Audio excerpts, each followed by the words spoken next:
What is up? What is up? Boxing world, fight hype family, all around the world, all around the country, here stateside in the United States. Here live once again from the. Hold on, wait. What am I doing? Let me play our official fight hype intro live music. What is up? What is up? Oh wait. That's me. That's me on my own live. We're very high tech with our production here. This is for Misfits 7. This is for Fitmits 5 or Misfits 7 Fight Hype Live. Is back at it live and direct. Your boy Sean Zattel. We got another fight to cover tonight here in Las Vegas. Rolando Rolly Romero fighting Ismael Barroso from Venezuela for the WBA super lightweight title. But first, little bit lower level action, but some fun here on Fitmits 5 or Misfits 7. Excuse me. We got my man Salt Poppy from the Philippines, who of course made his way to the United Kingdom. Takes nice little baby, half steps back, and then throws a nice straight left hand. That's his game. He's about to fight former MMA fighter Anthony Taylor. And then in our main event, we got KSI, the popular YouTube, gaming YouTuber who, of course, fought Jake Paul, or not fought Jake Paul, fought, hold on, wait. The popular YouTuber who fought Logan Paul and beat him, had a draw with him the first time. Him and Jake Paul are the four most popular, influencer fighters, and takes on a guy, Joe Fournier, who has fought about the same kind of level of opposition Jake Paul has fought in professional boxing. But what's Joe Fournier? I'm so well researched for today's broadcast. Trying to remember, is he 9-0 or 10-0 at this point? Joe Fournier, 9-0, 9-0. Joe Fournier, 9-0, 9 knockouts. Opponents win-loss record a combined 2-22, 2-35, 2-40, 2-81, 13-81, 27-89, 27-92, 29-116. A combined win-loss record of Joe Fournier is 29 wins and 116 losses of his combined 9 opponents. So it's pretty terrible opposition, relatively speaking, but he is technically a fighter with 9 professional fights, and that's who KSI is taking on in the main event. In between this Salt Poppy fight and KSI is Deji versus Swarms. Deji, who had an exhibition with Floyd Mayweather, gave Floyd Mayweather a nice little shiner, actually. Hit him with a right hand in their exhibition a couple months back. He's the co-main event, the brother of KSI, so we're just going to have some fun today before I got to get out of here and head down to the Cosmopolitan to catch my man Rolly Romero fighting Barroso for that WBA title. So thanks everyone who's rocking with us this lovely afternoon, having a little fun with these influencer fights. I do like money and I do like views. I can't lie. So that's what we're here for, is to get some views and to get some money calling the KSI fight. Once we get to main event time, we'll call it Don Dunphy radio style, just like we do all the title fights, just like we did Tommy Fury and Jake Paul, which was our most watched stream. So a lot of times these guys actually wind up getting more viewers. Sad to say, they get more viewership than actual prize fights for titles. So can't turn down an opportunity to talk some boxing on this show. And right now, just some time's being killed on the DAZN telecast before we get to the Salt Poppy Anthony Taylor fight. If you guys want to talk some boxing, man, start shooting some questions my way. Angel Ruiz, what's going on? 3 Pumps, what's up, man? Bronco Kid, good to see you, Bronco Kid. Am I doing the Rolly fight? Right now, I'm leaning towards no. Got to straighten some stuff out with the powers that be about some of these round by rounds. We'll see if we can do fights like Rolly. It looks like pay-per-views are going to be more difficult for us to do on certain platforms going forward. So we'll see. But I will be live at the Rolly fight. We'll be live with a post-fight press conference as soon as the fight's over, getting interviews with Rolly and Barroso and everyone at ringside tonight in Vegas. So we'll be getting lots of content. Shout out to you, though, Bronco Kid. Always good to have Bronco Kid in here. Always good to have my man Charles N. in the chat. How you doing, Luis Galarza? Angel Luis, how are you doing, brother?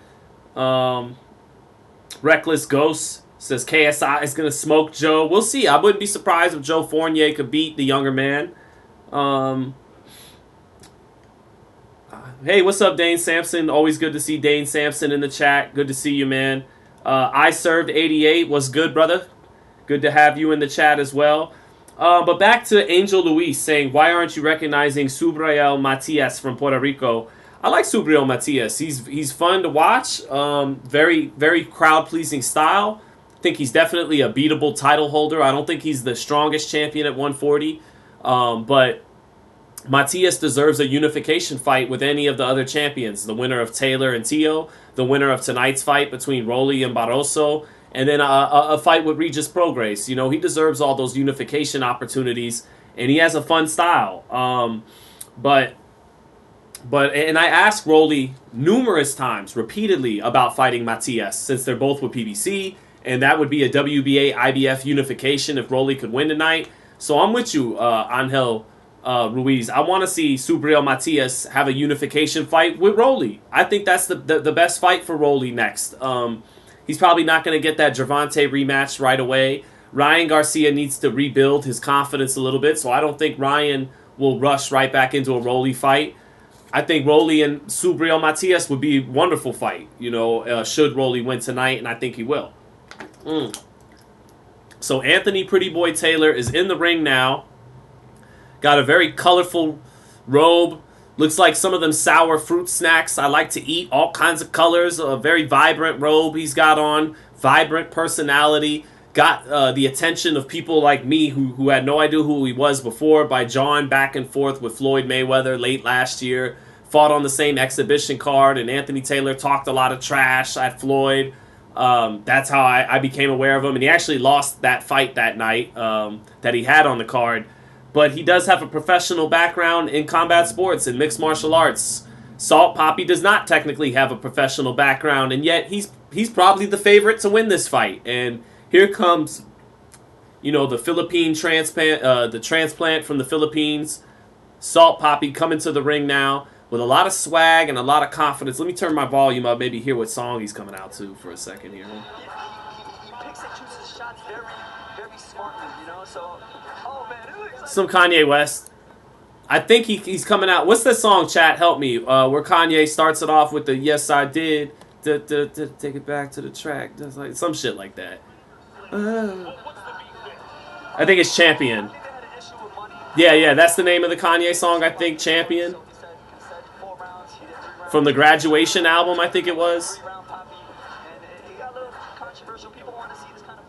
Oh no, I'm tripping. Now it's a mix of the Filipino, and here comes Salt Papi. Got his Jerry curl juicing, nice and tight. Got the leopard print on the side of the robe.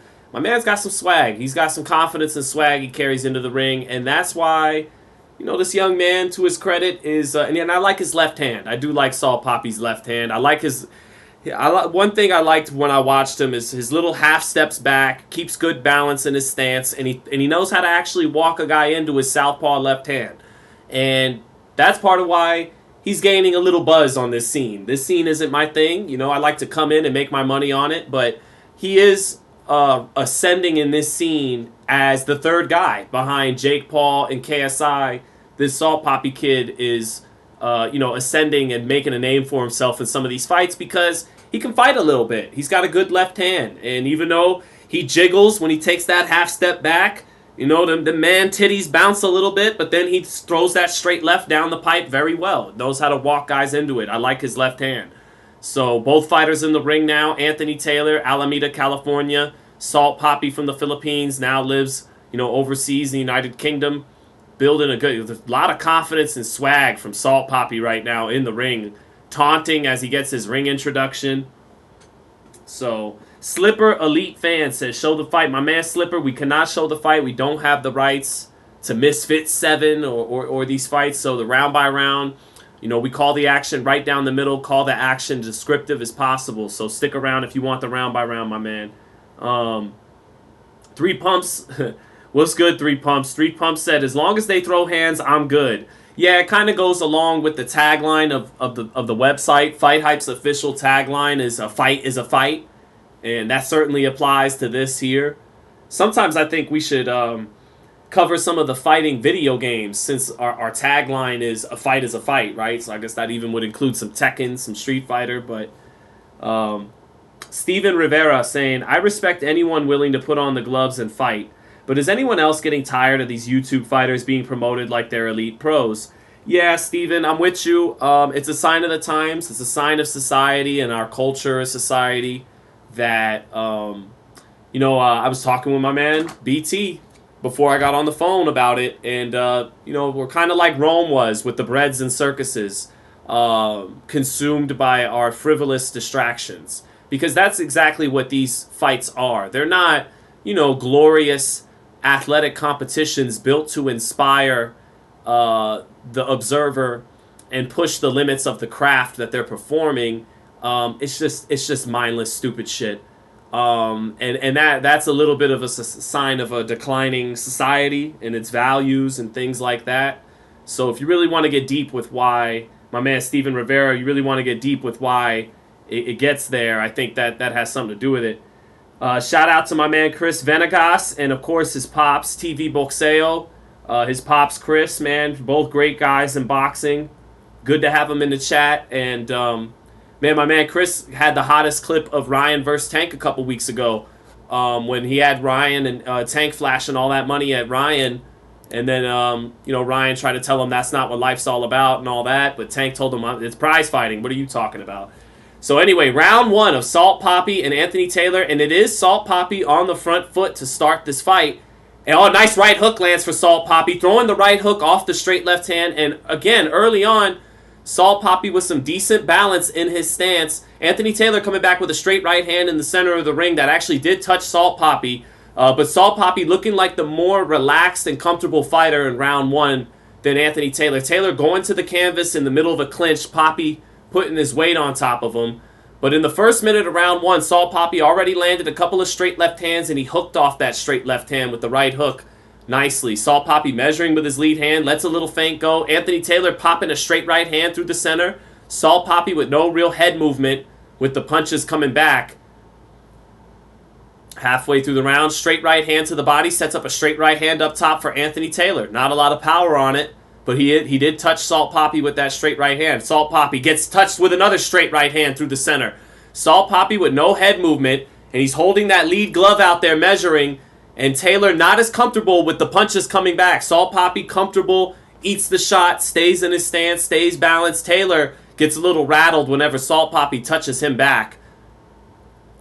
So Taylor touching with the straight right hand. Salt Papi trying to come back with two straight left hands, backs him into the ropes. Taylor bending down and clinches the legs. Referee comes back and breaks him apart. Taylor shoots a 1-2, lands another right hand, but Salt Papi smiling after getting touched with the right hand. He doesn't seem to be affected by any of the power of Anthony Taylor, who again doesn't look as comfortable in there. Taylor trying to shoot a jab to the body. Salt Papi coming back with a straight left up top. Another straight left up top for Salt Papi gets blocked, but Taylor isn't comfortable with the punches coming back his way. A lot of clinching from Anthony Taylor in round one. Salt Papi parrying with the lead glove, eats a straight right hand, but then fires off his straight left hand after eating the straight right hand, not letting that straight right hand of Anthony Taylor take him out of position. He eats it, stays in position, and lets his straight left hand go. And his straight left hand having more of an effect on Anthony Taylor than Anthony Taylor's straight right hand is on Salt Papi. Little over 10 seconds left. Ugly exchange out of the corner by both fighters. Salt Papi getting the better of it with a right hook. And Salt Papi's body looking a little more firm here. Straight right hand to the body for Anthony Taylor, but he's not sitting down on his punches and confident. Taylor with the hands up and dipping his head down, not even keeping his head up sometimes at these punches coming back. And that does it for round one. 10-9 Salt Papi, but Anthony Taylor dogs Salt Papi back going to the corner. Anthony Taylor did land a couple of straight right hands that round, but Salt Papi ate it no problem. A few times Salt Papi ate the straight right hands and then just fired off the straight left hand anyways. And Anthony Taylor, to get his hands up and block sometimes, still was uncomfortable with punches partially touching him. So 10-9 Salt Papi. A lot more confidence and comfort in the ring he's showing.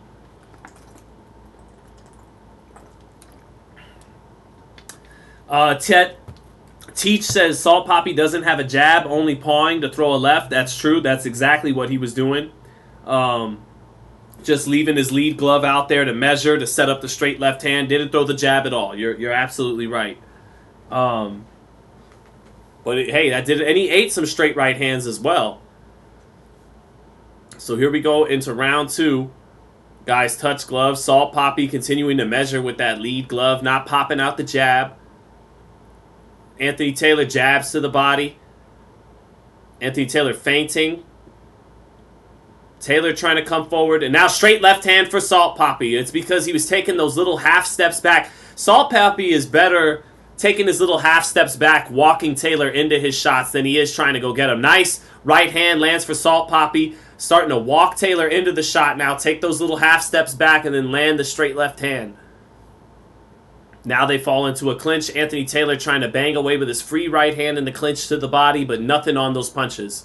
Referee breaks him apart. Salt Poppy measuring with that lead hand. Feints the straight left at behind it. Straight left just off the mark from Salt Poppy. Measuring with that lead southpaw right hand again. Measuring as Salt Poppy takes a little half step back. Shoots the straight left hand. Taylor ducks his head down below into a clinch. 2 minutes left in this round. Little 1-2 to the body by Anthony Taylor, but not committing to his punches, not turning them over. Salt Poppy is turning over his straight left hand. That's everything he's trying to work off of is that straight left hand. Lands the straight left hand while measuring. Oh, he gets caught with a left hook to Salt Poppy, though, reaching with his straight left hand. Another left hook lands for Anthony Taylor. In between Salt Poppy reaching for that straight left hand. But not a lot of snap on those punches, and Salt Poppy smiling like it has no effect whenever... straight right hand lands for Anthony Taylor. That's a better shot. And a good jab lands for Anthony Taylor. Taking advantage of no head movement from Salt Poppy there. Taylor with a couple of good shots there. A little over a minute left. Another jab lands for Anthony Taylor. Timing Salt Poppy as Salt Poppy looks to load up on that left hand. And he times him, knocks his chin up with a jab there. Good last couple. Looping overhand right just off the mark for Anthony Taylor. He brought the left hook behind it and just missed. Now he touches Salt Poppy with a straight right hand. Gets into the clinch, touching Salt Poppy's body a little bit in the clinch. Salt Poppy letting go of left uppercuts in the clinch. Both guys getting off there. Taylor back into this round, though. Oh, down goes Anthony Taylor in the corner. And he was touched by a left hand in the clinch, but the referee not calling that a knockdown. 30 seconds left in the second round. Salt Poppy getting warned for hitting Taylor while he was down a little bit there. 20 seconds left in this round. Close round. Taylor short with a jab to the body. Touches with a straight right hand up top. Lets go of his right hand in the clinch right after this in the center of the ring. It's good first. Oh, now Taylor gets Salt Poppy on the ropes. Shoe shines to the body a little bit. Clubs him over the top while his arms are in a clinch with a couple of shots. Knocking Salt Poppy's head around along the ropes. And Taylor may have done enough to hustle that round out. That was a close second round where Salt Poppy got off to a good first half of the round, and Anthony Taylor had a better second half of the round. So a little bit close there. Yeah, the Toothless Prophet said 1-1. Let's go, Taylor. I could definitely see 1-1. I'll call it 1-1. I'll call it 1-1. Let's see here. I see some people still talking about Benavidez and Bivol and Canelo in the chat. After Canelo loses to Benavidez, after Canelo loses to Benavidez, Canelo should fight better Biev. Nah, 3 pumps. No, man. He should just leave light heavyweight alone.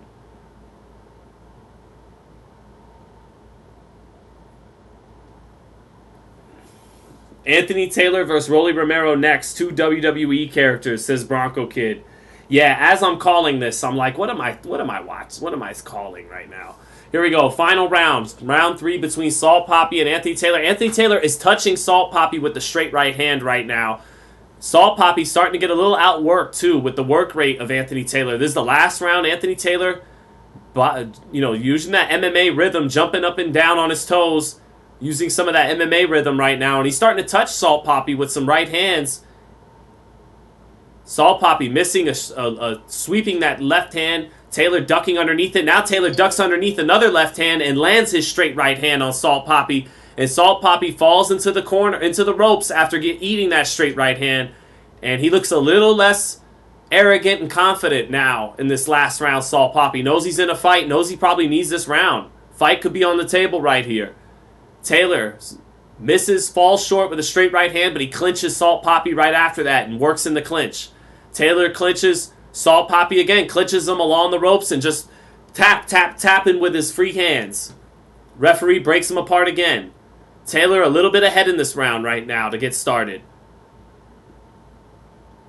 Salt Papi just looking for that big left hand, measuring with the lead hand. Taylor batting away that lead hand with a couple of touch jabs. Taylor with more frenetic energy right now than Salt Papi.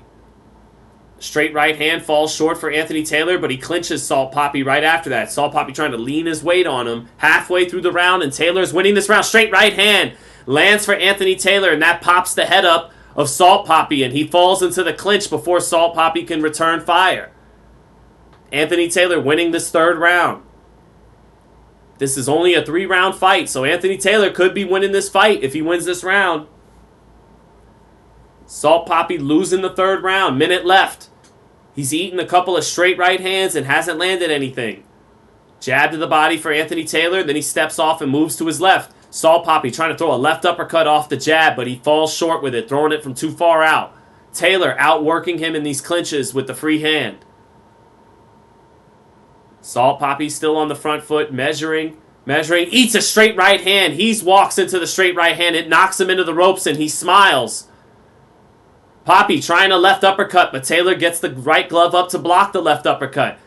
Taylor clinching with 30 seconds left. He's definitely winning the round. Salt Papi not with a lot of energy this round, and I think the clinching has frustrated him. Taylor kind of doing what Bernard Hopkins used to do when he got old. Hit you with a straight right hand and then clinch you, so you can't return fire. 10 seconds left, and this is Anthony Taylor's round. Depending on how the judges scored round 2, will determine who wins this fight. That's it for this fight.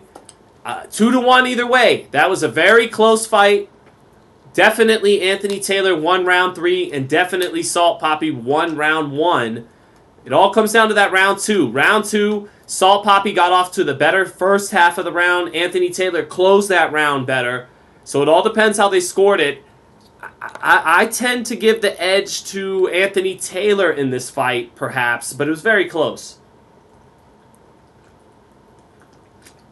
Very close. Anthony Taylor looked very uncomfortable in round 1. Didn't hold the punching power in his right hand that Salt Papi looks to hold in his left hand.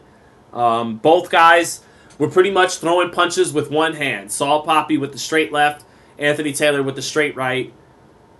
Again, first round clearly Salt Papi's. Third round clearly Anthony Taylor's. Second round was close. First half of that round belonged to Salt Papi. Second half of that round belonged to Anthony Taylor.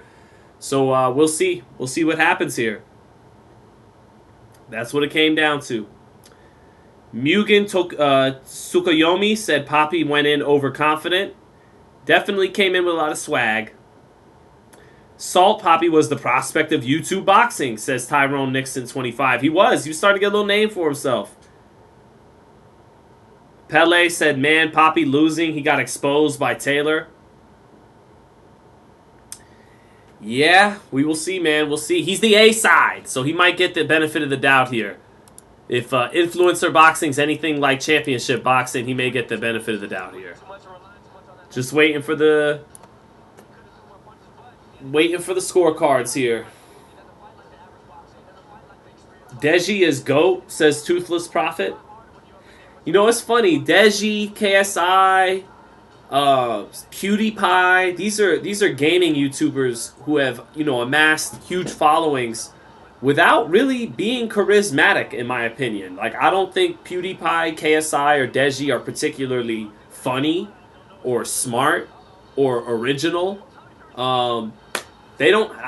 The youth these days are funny. They're attracted to kind of increasingly soulless figures,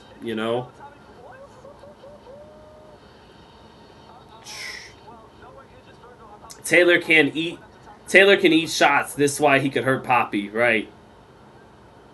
Joshua Nicholas says Salt Poppy looks sluggish. Michael Hernandez and Pele hoping for a draw. Espen Noreng, when does KSI fight? KSI fights not next, but the fight after next. His brother Deji is the co-main event, and then KSI. So one more fight until KSI. All right, here comes the official verdict. Let's hear who won this fight.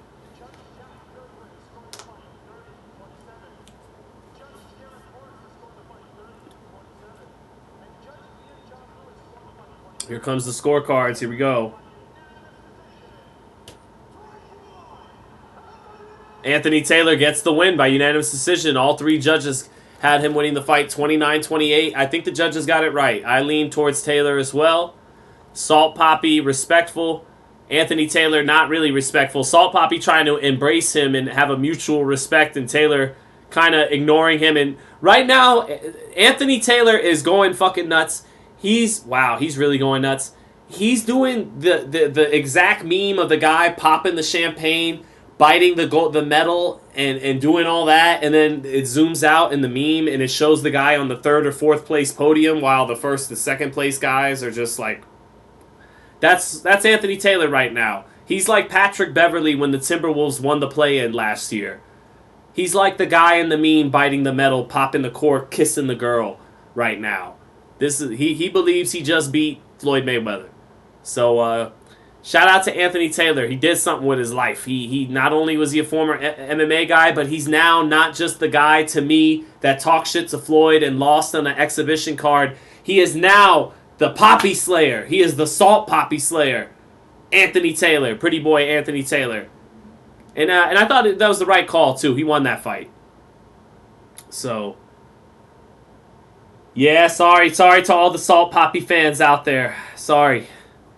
I see we got some sad people in the chat for Salt Poppy, man.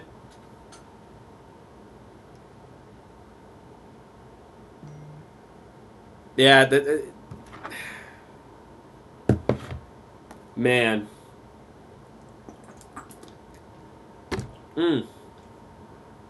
So, who do I support for the next 2 fights?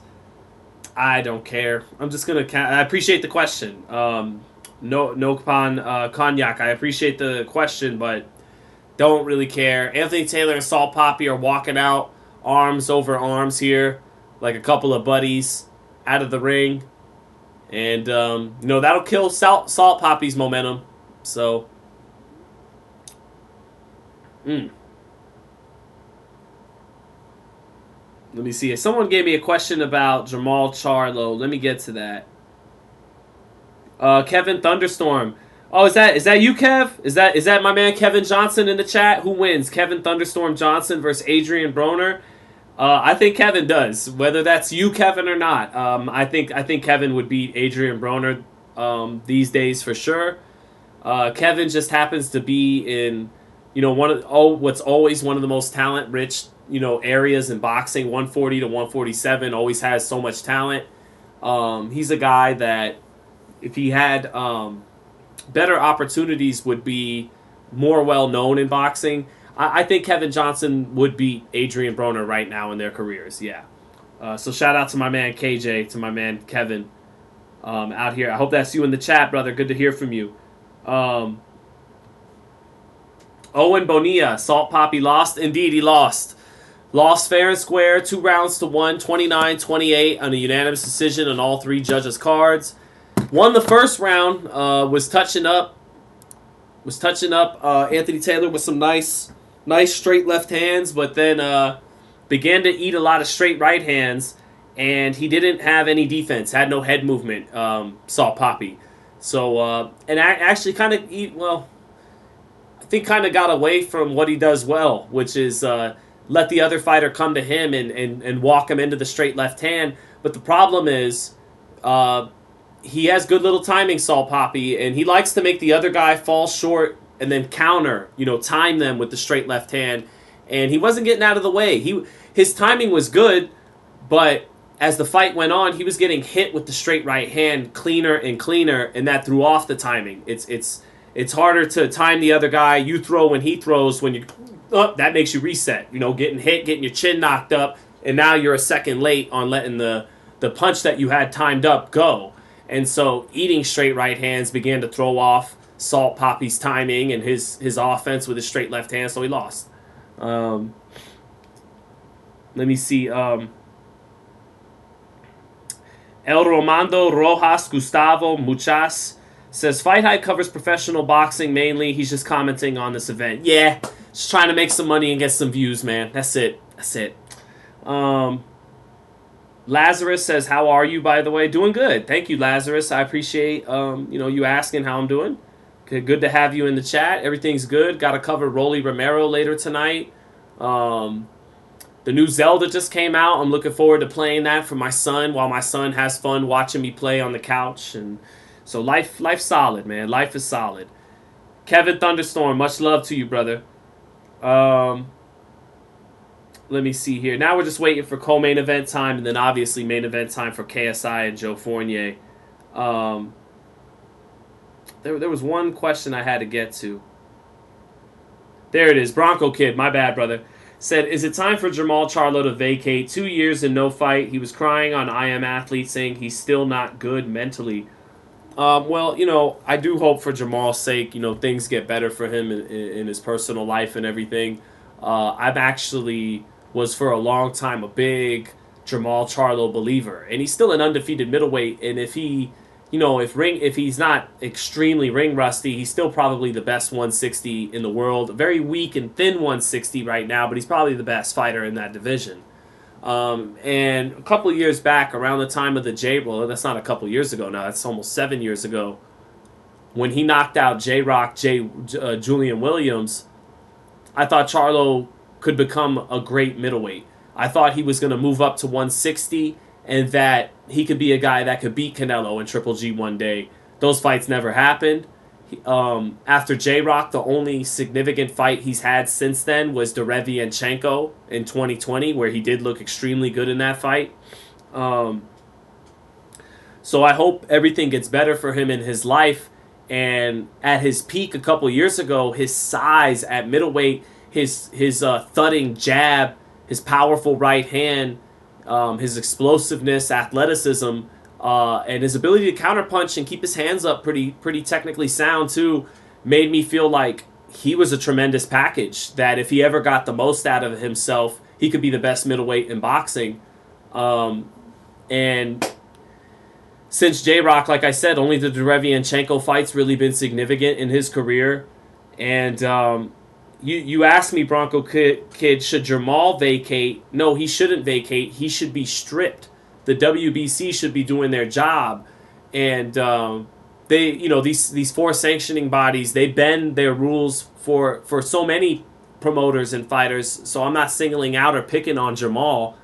But he should have been stripped, maybe about half a year ago. I understand a year's time, but we're going on 2 years now, and that's just disrespectful to the sport and to the rest of the fighters competing in the division. So he should have been stripped, but he hasn't been. I hope, for his sake, that everything in his life gets better, and I selfishly hope, for my sake, that he's able to return at 32 years old, not with a lot of tread on his tires, and 32 isn't old, and like I said, he hasn't had a million fights like Canelo, and that he can, have a couple of comeback fights, knock his ring rust off, fight an Andrade, beat him, and then really get into them big fights and achieve his potential, because I've always thought his potential was, pretty damn good. So, yeah, that's my thoughts on Jermall Charlo. And as it pertains to his brother, Jermell, who I got all the respect in the world for, because he is one of the ATGs at 154 pound, an all-time great. But I'm increasingly believing he's not fighting Tim Tszyu next. That Tim Tszyu been getting too much activity in and too much improvement in, while Jermell Charlo has been sitting on his butt for a year. It's been a year since he became undisputed, I think almost to the day. I mean, what's today? The 13th, tomorrow, May 14th, will be 1 year to the day since Jermell Charlo became undisputed and knocked out Brian Castano. I'm increasingly believing he's not going to get right back in there after a year-plus layoff with a Tim Tszyu. I'm starting to think he's going to fight a Brian Mendoza first before he fights a Tim Tszyu because had they fought in January as originally planned, all of us favored Charlo to win that fight. He's still the favorite, but with each time that goes by where he remains inactive from his injury, and as Tszyu continues to get better and better and get more and more active, the scales continue to tip in Tszyu's favor. And so I'm beginning to think Jermell Charlo's not even going to fight Tim Tszyu next, whoever he does fight next. So, yeah. Could we see Matias? And I'm just talking some boxing in between fights here. We're waiting on the Deji fight to come back in, and we'll get back to the this telecast. But we're talking some prize fights now, and my man Saint Nuso said, "When are you fighting Wade?" If they gave me and Wade Concept a lot of money, I'm sure he'd love to fight too. So why not? Saint Nuso said, could we see Matias or Prograis versus the winner of Taylor and Lopez or other big fights at 130, 140 if unifying might not happen? You won't see Matias versus Prograis or the winner of Taylor Lopez because of promotional reasons. Matias is a Showtime PBC fighter. Taylor and Lopez are top-ranked ESPN fighters. And Regis Prograis just signed with Eddie Hearn and Matchroom DAZN. Bizarre why he would sign with them because all his best fights are at Top Rank, and if not at Top Rank, at PBC. At Top Rank is Devin Haney, and the winner of... Devin Haney's going to move up to 140 very soon. So whether it would be Devin Haney or whether it would be the winner of Taylor and Tio, Top Rank looked like the sensible move for Regis. And then if it wasn't going to be Top Rank, it was go to Showtime, where they got Matias. You could do WBC IBF unification. You could fight Rolly Romero at 140. You could fight maybe even Tank Davis can move up to 140. Or you could fight Gary Antoine Russell at 140, who I think is maybe his mandatory or he's way up there with the WBC rankings. But instead he signs with Eddie Hearn, whose best opponent for him is probably Richardson Hitchens, a very, not marketable fight that he could lose. So interesting decision making by Regis.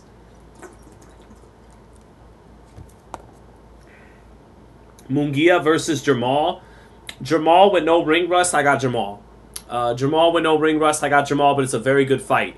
You saw in his last fight against, who was that? What was the name of the Mexican fighter that was giving Jamal some problems? What was his name? God, I forget now.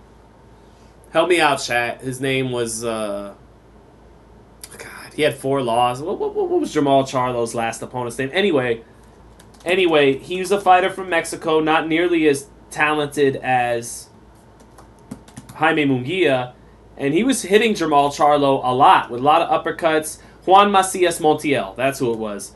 Juan Macias Montiel. And he was hitting Jamal with a lot of uppercuts in that fight, a lot of shots. And so if he's able to touch Jamal, that means Munguia would be able to touch Jamal. That would be a firefight. He would make Jamal have to dig down and find the dog in him or the lion, kind of like Castaño made Jermell do that. He would force Jamal to fight at a faster pace than Jamal likes. Ultimately, that's Jamal's fight to lose, though. He punches a little harder than Munguia. He's a little more athletic. He has a better jab than Munguia and a better defense than Munguia. Munguia has a better motor than Charlo, and he's a better combination puncher than Charlo. Munguia is a very good combination puncher. Good offensive fighter all around, period. Defensively, mediocre, if not at the championship level, subpar, and his chin usually gets him away, lets him get away with that. But Charlo's got the kind of crack that could dent his chin, that right hand. I would favor Charlo, but if they were to fight tomorrow, I'd have to favor Munguia because Charlo hasn't fought in 2 years. So, right now we're just waiting for... co-main event time to get started here. Let's keep talking some boxing while we're waiting. Mark Lagunas, I didn't know that, Mark. Mark, thank you. And Jairo Galvez saying Juan Montiel. But Mark Lagunas, I want to thank you. I did not know that Montiel fought Munguia at 47 and lost. I didn't know that. So they have a common opponent in Juan Macias Montiel. Let me look that up, Mark Lagunas, and see, did he lose that fight by stoppage? Let me see here. No, he lost by split decision. So their first fight was close, and then Munguia knocked him out in 2 rounds. So Jaime Munguia knocked out Macias Montiel in 2. No. He didn't fight him twice. He lost to Johnny Navarrete by split decision. So Jaime Munguia knocked out Juan Macias Montiel in 2 rounds, who went the full 12 with Jamal Charlo and pieced him up in a number of rounds. So do with that what you will. Do with that what you will. Montiel probably was better by the time he fought Charlo as a more experienced fighter, but still. Oh, thank you, Angel Luis. God bless you as well. Rex Stokes, God bless you, brother. Charles N. Always Charles N. God bless you, my brother. Charles N. always holding it down for us. Morales has really helped Munguia as his trainer, says Mark Lagunas. Well, Eric, I mean, he's right behind me. Eric El Terrible Morales right behind me. Eric El Terrible Morales is one of the top 5 Mexican fighters of all time. One of the top 3 122-pound fighters in boxing history. He was incredible, especially at 22. But Morales still hasn't made him a better defensive fighter. And Morales was a better than you'd think defensive fighter because his length. He had a great length advantage in the lower weights. And Morales had good feet. He had a great jab. Morales has gotten more out of Munguia offensively. Munguia is a very offensively skilled fighter, a very good offensive fighter, one of the better, if not best, combination punchers in boxing. He could put them together, especially if he gets you on the ropes. But defensively, that has to catch up with the offense more. Nothing crazy. He's never going to be Floyd. We're never going to see Jaime Munguia do the shoulder roll. We're never going to see him bend his waist in a million different directions like Canelo Alvarez. But he could catch better. Better hand positioning, fundamentally speaking. Things like that. Catch and shoot stuff. So we'll see. Mehdi Rahman, are you going to show us the fight? I cannot. We do. Us here at FightHype, we do not have the broadcast rights to these fights, so we can't show the fights live. But as soon as the first bell rings and the action starts in the ring, we call that action right down the middle, fair. Call it as descriptive as we possibly can, like you're hearing the old fights on the radio. So, Mehdi Rahman, stick around if you'd like. Essa Abid said, when is Deji fighting? Deji's fighting next. We're just awaiting both fighters to get in the ring as they're about to make their ring walks now. So, Deji is up next. Michael Hernandez said, Munguia's last fight, he showed really good defense. I'd have to go back and watch it. I'd have to go back and watch who he was fighting and how he looked. Let me take a look here. Yeah, I watched that fight live. Gonzalo Correa. I just recall Munguia blitzing him and running right through him. So I'd have to watch it again to see how he looked defensively. Patrick Alex said, could Munguia be the next face for Mexican boxers? If not, then who could? Yeah, it's basically a copyright, Rahman. Could Munguia... No. Munguia could never be the face of boxing in a way that Canelo was. He isn't as great a fighter as Canelo is. He's not as complete a fighter as Canelo is. He'll lose more often at the elite level than Canelo does. To be the face of boxing for a country, you don't have to win all the elite fights, but you gotta be 50-50. You gotta be able to win at about half of them. So that your fan base feels like, on any given night against the best, your guy really can win the fight when they order the pay-per-view. Munguia doesn't have the good looks of Oscar De La Hoya, Fernando Vargas, and Canelo Alvarez. That stuff matters. Pause, as the kids say, but that stuff matters. That's why Ryan Garcia, well, what you think Ryan Garcia sold all them pay-per-views for with Tank? It wasn't because of his fucking accomplishments. It was this good-looking kid that had crossover appeal. Munguia doesn't have crossover appeal. His ceiling is becoming a Mexican boxing star, not a crossover boxing star. And again, he's not truly an elite fighter. He's a really good fighter. He's a championship level fighter. He's approaching elite level, on the offensive side, but he's so pedestrian on the defensive side that in total, he's not an elite fighter. He's a championship level fighter. He's a very good fighter. He's a good fighter with holes in his game that can be exploited by the elite at the top level. And as far as who can be the next face of Mexican boxing, that's something that I am concerned about because usually at this stage where Canelo's at, the next guy was on the scene. By the time Julio Cesar Chavez was 32 years old and beginning to slow down a little bit, Marco Antonio Barrera was on the scene, and not too far behind him, Eric Morales and Juan Manuel Marquez. When Juan Manuel Marquez began to get old, there was a kid named Canelo Alvarez on the scene, and then even when Julio Cesar Chavez wasn't Julio Cesar Chavez yet, Salvador Sanchez was. From Salvador Sanchez to Julio Cesar Chavez to Marco Antonio Barrera to Canelo Alvarez, the next face of Mexican boxing has appeared already at this juncture, and he ain't here yet, and so that makes me worry about it. Is the feminization of the world, has it found its way to even the machismo of Mexico, and it's slowing down the development of these tough men that come out of Mexico and become great prize fighters?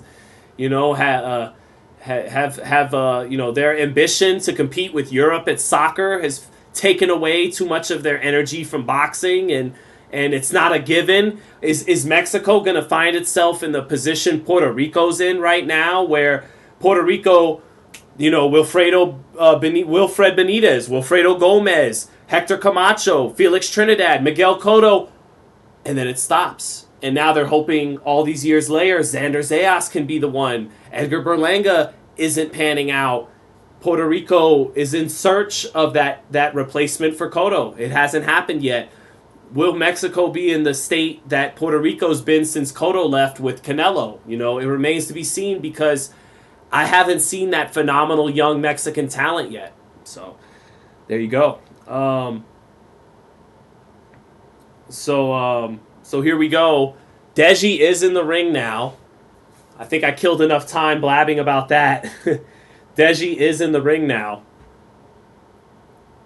And we're awaiting the first bell to ring. Both fighters getting their introductions.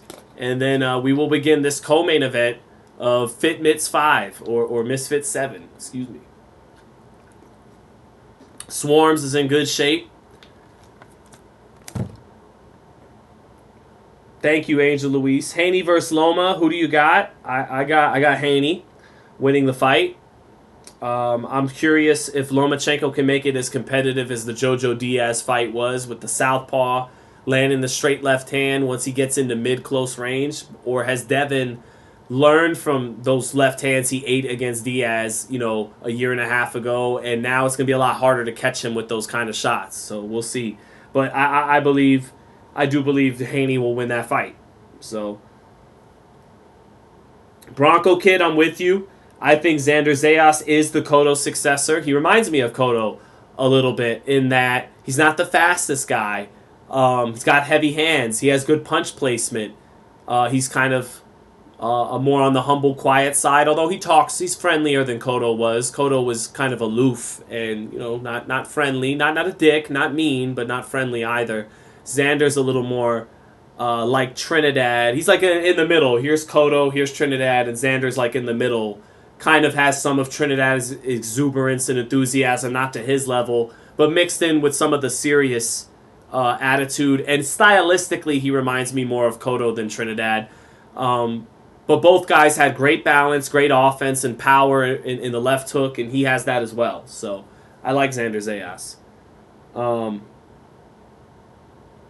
Oh, Dave Clark, you're right. Danny Garcia didn't replace Cotto. No, you're right. I mean, No, he did not, Dave. Danny, I can't put Danny as a replacement for Cotto and Trinidad, but no, Danny did hold it down. You know, he's American. He's Puerto Rican American. You know, well, that's actually that's redundant because Puerto Rico is America, it is in the United States. But no, you're right. I mean, Danny deserves a mention there, but he's not from the island, doesn't speak Spanish.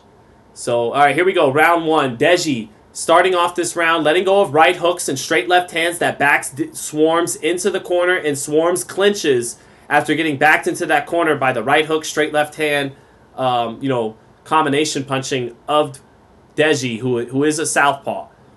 Deji not in as good a shape, aesthetically as Swarms, who's got the muscles, but right now is Deji in round 1, taking the fight to Swarms, backing him into the corner and into the ropes and landing his straight left hand.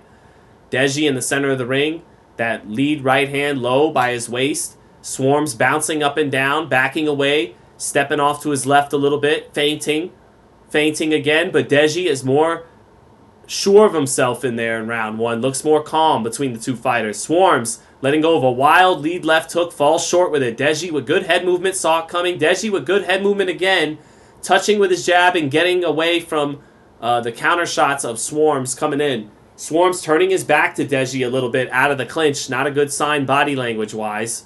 Swarms is the bigger guy with longer arms. Let's go with a jab at distance. Let's go with another jab, but not confident in that jab. Deji reacting to everything coming back, not just wearing shots. Eats a jab by Swarms. A little over a minute in this opening round. Deji coming forward. He's the aggressor. Double jab for Deji to measure. Straight left hand gets blocked, and then a right uppercut gets blocked. Deji getting his punches off. Now Swarms beginning to find some distance with his longer arms. Lands his jab on Deji. Deji coming forward. Swarms trying to keep him away with that lead left hand. Trying to keep him on the outside. Deji finding it a little harder to work on the inside right now as this round progresses. Swarms again, the bigger guy. Deji falling short with a straight left hand. 40 seconds left in this opening round. Deji is on the front foot. Does a couple of feints. Let's go with a straight left hand. Falls short with it. Let's go with a right hook after it. And Swarms gets his hands up to block. And then clinches right after that. Referee breaks him apart. Deji picks that right hand up a little bit. Then drops it. Deji getting away and reacting with some, some decent reflexes for him. Now a straight left hand lands for Deji. Set it up with the jab. Touched with the jab. Range find with it. And that set up a straight left hand. Right hook falls a little short. Right uppercut gets blocked for Deji. Gets Swarms into the corner.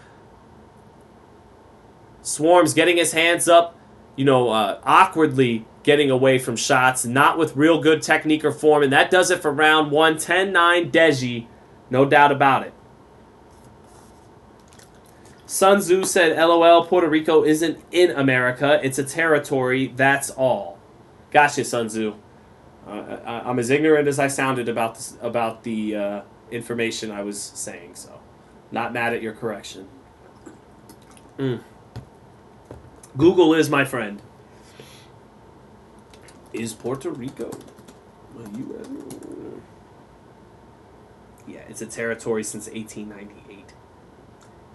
The whole Spanish-American War. Thank you, Sun Tzu, my man with the art of war. Not letting me be an idiot. Deji is like Tony Harrison. Has the talent, but the gas tank. Gyro Gonzalez, you are so kind to be comparing these guys to former world champions like Tony Harrison. That's really nice of you. Roland Dizon Mamaleteo. Shout out to the Philippines, man.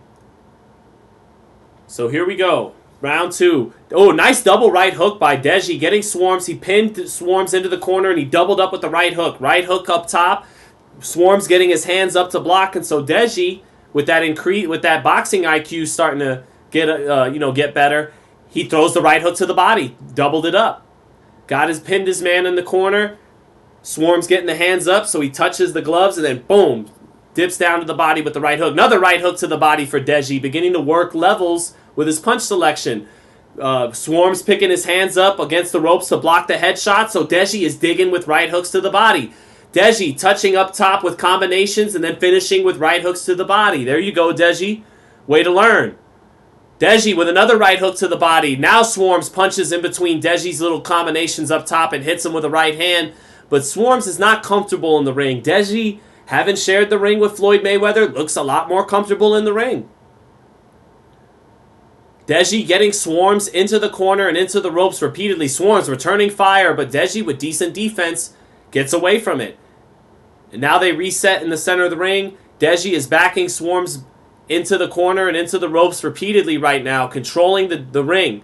Swarms getting his hands up to block the combinations of Deji, but Deji letting go of multiple punches in combination and is landing the right hook to the body. His combinations up top are getting blocked right now, but that right hook to the body is finding a home. And Deji doing a good job being comfortable and relaxed in the ring, letting that lead right hand drop to his waist sometimes, other times picking it up. Not forgetting the jab. Double jab sets up another straight left hand. Swarms is just blocking shots right now, not returning fire a whole lot. Minute left in the round. Deji staying on the front foot, repeatedly driving Swarms to the ropes, landing the right hook to the body, and trying to punch through the guard with combinations. Another right hook to the body by Deji with Swarms in the corner. Just keep throwing that right hook to the body if he keeps covering up like that, Deji. Covers up in the corner. Swarms finally lands a counter right hook in the corner. And he waves Deji on to come in some more. Swarms covering up, almost showing part of his back when he covers up. And he tries to explode out of the corner with a 3-punch combination, but Deji takes a step back and makes him fall short with his punches and then pins him right back into the corner to keep getting his work off. All Deji this round. A lot of these punches being blocked up top by Deji, but he's punching in combination and he is landing the body shots. 10 seconds left. Deji doing a lot of touching with the lead hand, straight left hand finishing with the right hook or the right uppercut in combination as Swarms just covers up on the ropes or in the corners. And that's another round for Deji. 20-18. No, Sun Tzu, thank you, brother. I don't mind the corrections when they're correct. When corrections are correct, they are what they are. You can't go around saying stupid shit. So Sun Tzu, you are good in my book. And no, did not mind the correction one bit.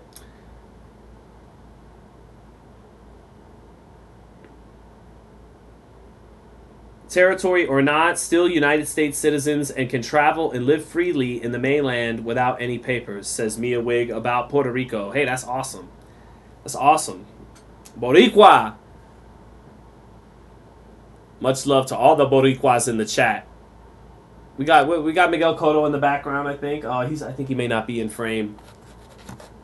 But I got a Cotto poster behind us. Here we go. Yeah, it's not in frame. Alexander Nesic says, or Nisic, right? It's Nisic, not Nesic, right?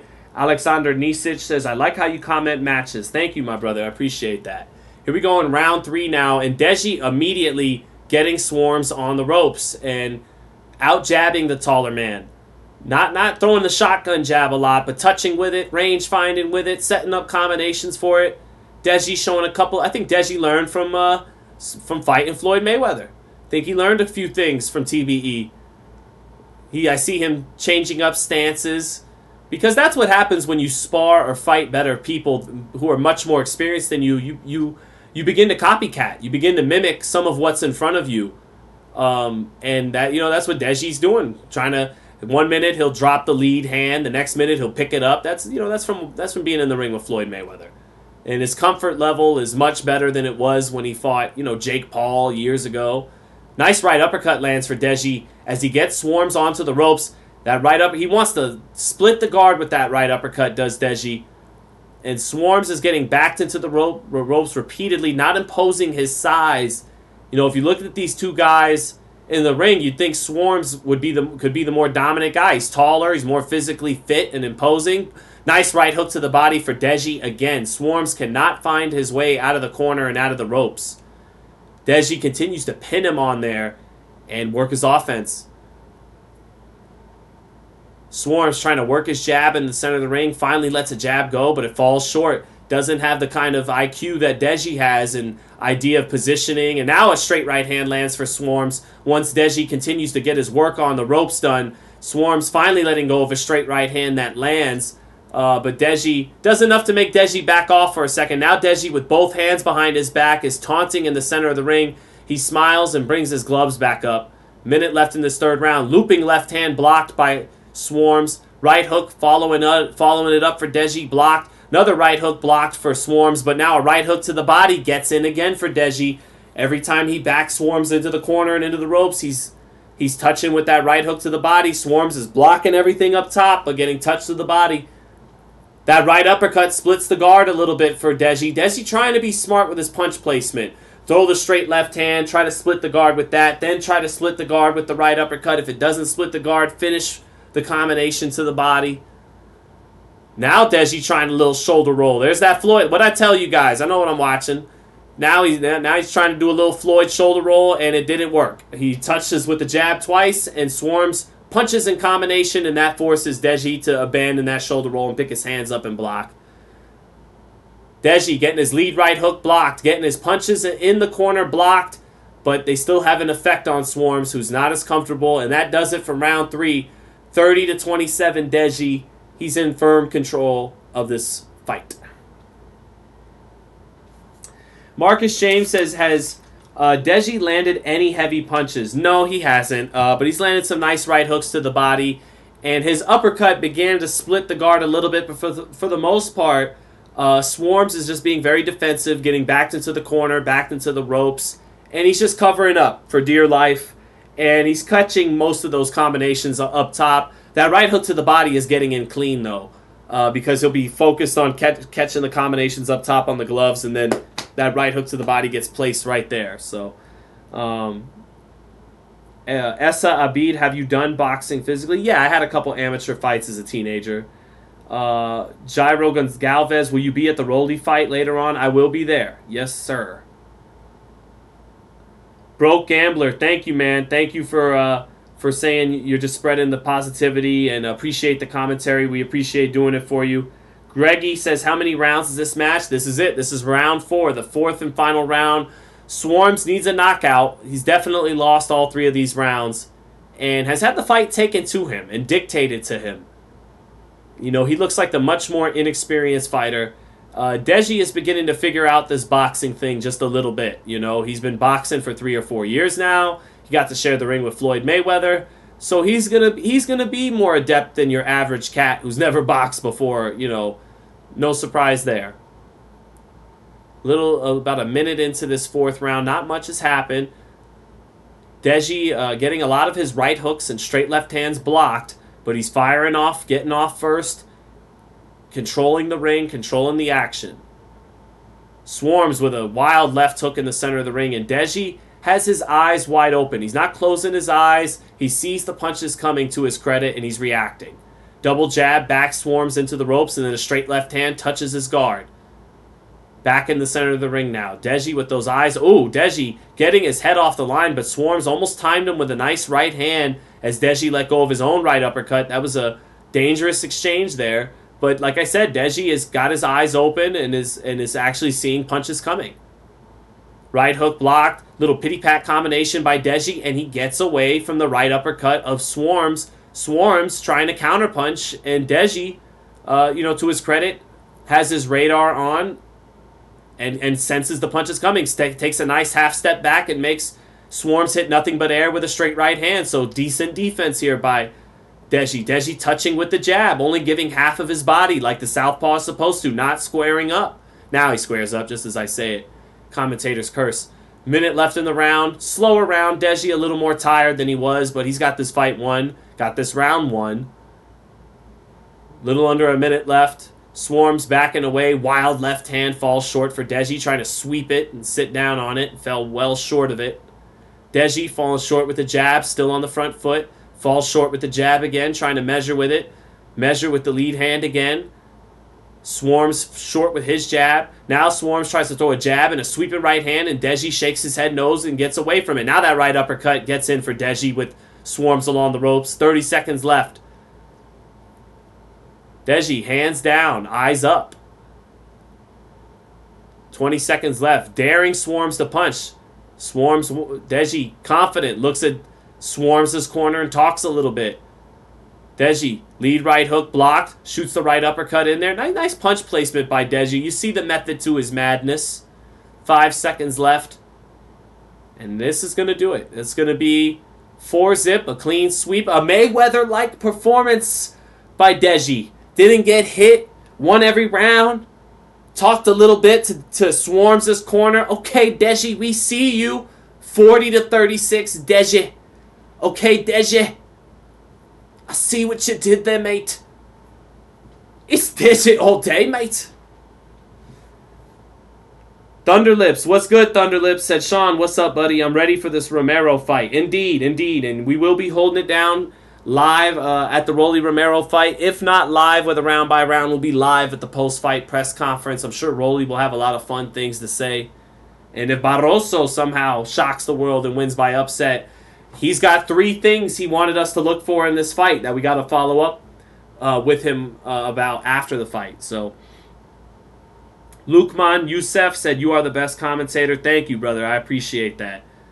I'm trying. Rockstar said, Salt Poppy versus Jake Paul will be one of the biggest fights if it ever happens. I got Salt Poppy on that one. I don't know about Food Glorious. That was a terrible accent. I don't know what accent it was. I was going to try and go for the fat bastard accent from Austin Powers. I just gave up.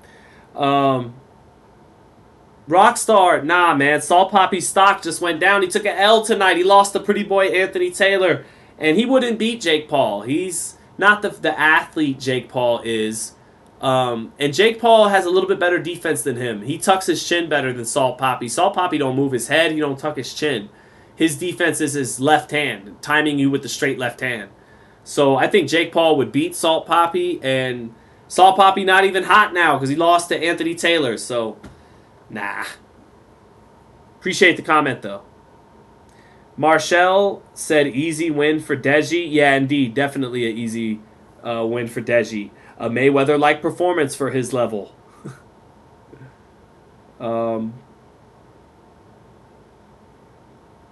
Yeah. Not bad from Deji, though. I can appreciate the growth this young man has in the ring. The way he kept his eyes and his open and his radar was on, and he didn't get hit with anything, and it's hard not to get hit. You know, even Swarms, I've seen even worse, in these influencer fights than Swarms. Swarms was in shape and long and bigger than him, and he couldn't touch him. And Deji, there was a method to everything in there. The touching with his jab, and he wins the unanimous decision as expected on the official cards. But, changing his stance, sometimes letting the lead hand be low, other times picking it up, touching with the jab.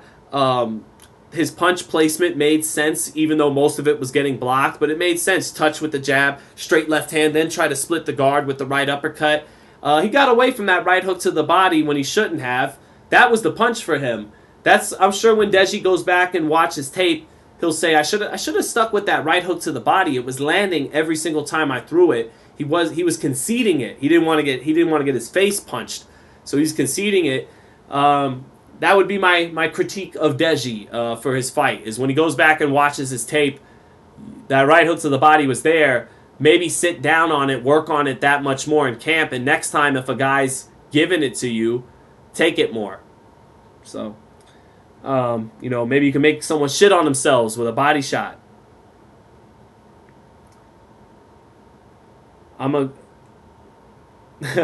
Buckham said, I'm glad I'm alive to watch you commentate the fight. I'll never take edibles again. Man, Buckham, I'm jealous that apparently the edibles had a profound effect on you. They don't do shit to me. Tried to eat a whole bunch of edibles the other night. Nothing. Nada. Zilch. Sucks. But happy to have you in the chat, Buckham. So, Thunderlips. Are you just a big fan of Rocky 3? And is that why you made your... Because this is... Especially with brother at the end. Thunderlips, brother. Like, you gotta either be a Hogan fan or a Rocky 3 fan. Just curious.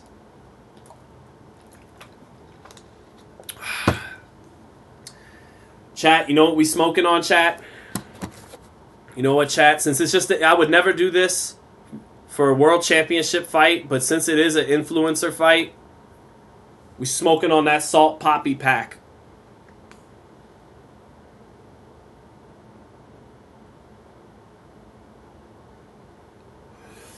Tyrone Nixon, why did you have to say that right as you're the chat's on a delay. How did you know this was about to happen? Tyrone Nixon, I'm sorry, I don't mean to be cringy.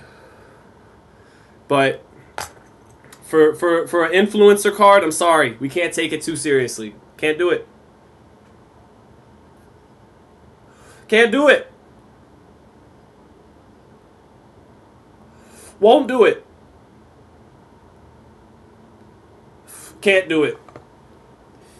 It's you know, it's Salt Poppy and KSI, man. We gotta have a little fun. You smoking on the Ryan Garcia pack? That's messed up. We smoked on that 3 weeks ago. Gustavo Fontalba, what's good, my man? The best comment on boxing as always. Thank you, Gustavo. Always good to see you, Gustavo. Hope to see you tonight for Rolly's fight. That's the fight I'm really looking forward to today with Ismael Barroso. I know Barroso, he looks 58 years old, and he's lost all his fights by knockout, so he probably doesn't have a good chin. But he can punch, and he is a little bit of a sneaky puncher with his left hand, so someone's getting knocked out tonight, and that'll be fun to watch. Whether it's Rolly in all likelihood knocking out Barroso, or whether it's Barroso, you know, catching Rolly, who's definitely got defensive leaks in between his punches. So we'll see. I'm looking forward to it. Michael 4137, in regards to your comment, pretty much what we expected though, right? So Buckham said, man, you're a good one. This was my first time and I felt like I was on PCP. Hershey cookies and cream with 600 milligrams of THC. Well, it was 600 milligrams. I didn't take that much. I need to get on. I need to try that 600 milligram shit. I have a really high tolerance. We'll save weed talk for. I won't digress that badly on an influencer card, but I did need a little help to get through this. Broke Gambler, your thoughts on Haney Loma? Well, I've given a lot of thoughts on that fight already. We'll do an official preview early next week, probably Monday. We'll do a recap of this weekend's fights, and we'll give an official prediction, breakdown, and preview of Haney Loma. But my thoughts are that Haney is probably going to win that fight in a more clear fashion than Salido or Teofimo Lopez were able to. I think that Lomachenko has another gear in him from the Jermaine Ortiz fight.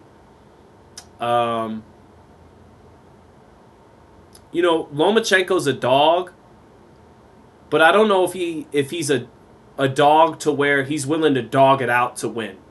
He at his DNA is a technician. And, Juan Manuel Marquez for a while in the mid 2000s, early 2000s, they'd say he didn't have enough Mexican warrior in him, and it was holding him back a little bit. He was too technical for his own good sometimes. That's how guys like Chris John beat him in Indonesia. And Lomachenko might have that going on a little bit where, for this style of fight against a kid this athletic with his size and length and jab, you got to dog him out. You got to take the fight to him and be a dog. You got to do what you did against Lopez in rounds 8 to 11 from rounds 1, if not rounds 3 or 4, much earlier in the fight. Lomachenko is a technician, and he's going to want to play chess with Devin Haney. And I think at Haney's size and youth and output, because Devin gets off to quick starts, whereas Lomachenko gets off to slow starts. Devin can get the punch count up there consistently for all 12 rounds from the word go behind his jab. So Lomachenko needs to dog it out this fight to have any chance. And I think he will in spots, but ultimately he's going to play chess with a kid who's a step ahead because he's probably a little quicker on the draw these days, a little faster. He's longer. He's been more active in the ring in terms of fights. Lomachenko got 2 fights in recently, but he's more active in punch output. He's probably a little hungrier than Lomachenko at this stage in their lives. Lomachenko owns hotels in the Ukraine. He's already a legend in his country and accomplished and paid and all those things. So I think that Devin's going to win the fight. I expect him to win 8-4, 9-3. I expect the fight to be more lopsided in Devin's favor than the Jojo Diaz fight was. But I do think, because Jojo was a southpaw, knew how to keep a tight high guard, and then when he got to mid-close range, once he got inside the long arms of Devin, he was able to pop his head up with some straight left hands. And I think Lomachenko will do that too, but it'll be too far and few between, and he'll lose 117, 111, that kind of thing. That's what I'm expecting to happen. Now, if the Lomachenko that fought Nakatani shows up with that level of spite and that level of conviction and bad intentions on his sitting down on his punches and not just doing his tap, tap, tap, tap, tap, touch, touch, touch, bang, touch, touch, touch, bang, touch, touch. If he's in there like he was against Nakatani with some spite and a chip on his shoulder and throwing that motherfucking left hand like, digging with his shots, then we could have a great fight. We could have a hell of a fight between these two. But if Lomachenko comes in like he did against Tio, like he did against Linares, then he'll have his spots. He'll have his moments where he lands some left hands and knocks Devin's chin up a few times. But the younger man's going to dictate behind his length, his jab, his youth. He's going to get off first. He's going to have, this is key for Devin, and it was key for Lopez, he's going to have the athleticism to keep up with Lomachenko's pivots and trying to constantly get to the outside of your lead foot. Boom. He's going to, boom, be able to move his feet with him just as athletically as Lomachenko is. And that's going to take away that angle that Lomachenko loves, getting his lead foot to the outside of your lead foot, and he attacks off that angle. Pacquiao loves that too, out of the southpaw. And Devin, Tio took that away from him by pivoting off with him and keeping him lined up and keeping the jab in his face. Even though Tio hardly landed it, just keeping it in Lomachenko's face kept Lomachenko preoccupied. Devin's jab is even better than Tio's is, much better. So, yeah, I got Haney.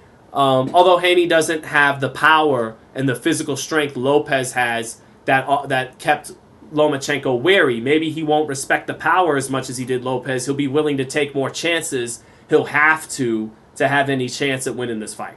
If he plays chess, he's going to lose. So, there you go. There you go. There you go. Now we're just waiting for main event time for KSI versus Joe Fournier. Get some of your brothers and aunts and uncles and sisters into the chat, because we only got 130 people here.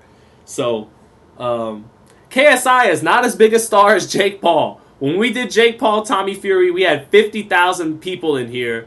We got 130 people here for KSI. So KSI is not as big a star as Jake Paul. I now know this personally for a fact. Mark Laguna says, when Lomachenko circles to the left, he doesn't really throw punches. No, Mark. And he doesn't throw punches off the back foot. That's always what's made him not as great as his biggest supporters claim he is. He's a great fighter in today's era. I think he sneaks into the Hall of Fame, despite a short professional career. I think he sneaks in this era. He was a great 130-pounder. The Lomachenko run was great. That was the peak, was the Lomachenko run. But, yeah, he never punched off the back foot, Lomachenko. Everything for him has always been side to side, forward, punching off angles laterally, but he doesn't have the step back, walk you into the straight, walk you into the check hook. That's never been his game.